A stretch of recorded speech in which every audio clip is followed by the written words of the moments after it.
د بخاری د مسلم شریف حدیث مبارک میں ته په خطبه کې ولستو عبد الله بن مسعود رضی الله تعالی مبارک دې حدیث راوي فرمایي وی کأنی انظر الى النبي صلی الله علیه وسلم گویا چې بشک وی ز وینما رسول الله صلی الله علیه و وسلم مبارک هغه منظر ما ته اوس هم یاد دی یحکی نبیا من الانبیاء محبوب علیہ الصلوۃ والسلام قصه بیانول د انبیاء کرامو نه د یو نبی مبارک قصه بیانول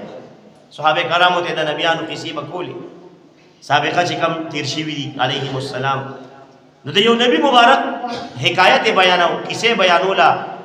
عبد الله بن مسعود رضی الله تعالی فرمایي اوس انداز راځي لکه زه ګورم زه وینم نبی کریم صلی الله علیه وسلم مبارک هغه منظر ما ته یاد دی او وی ضربه قومه فادموه وی دا نبی مبارک خپل قوم دومره وخه چې ټولي په وینو سور شو خپل قوم وخه کافرانو قوم وخه د بوته حق دین پرچار کاو کړ هغه نه منو دومره وخه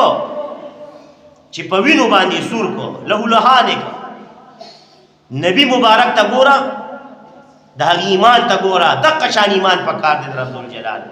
داغي په نقش قدم تل پکار دي دغه کامیابی ده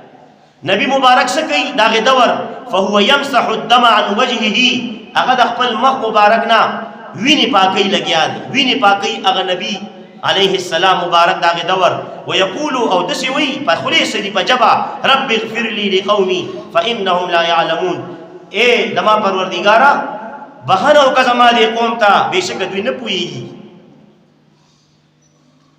بخنه او کدما قوم ته هغه قوم ته دعا کوي چې کم قوم د دې په وینو سور کړي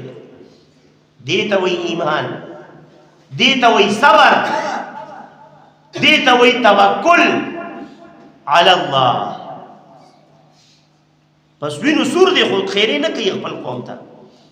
ذات خبره نه کوي کنه بیانو چې تخیری کړیم دي یا رسول الله مبارک خیری کړی صلی الله علیه و وسلم نو هغه چې کله دین باندې ډېر لوی حمله شوه دا ډېر لوی نقصان د دین شوه به کافر تخیری کړي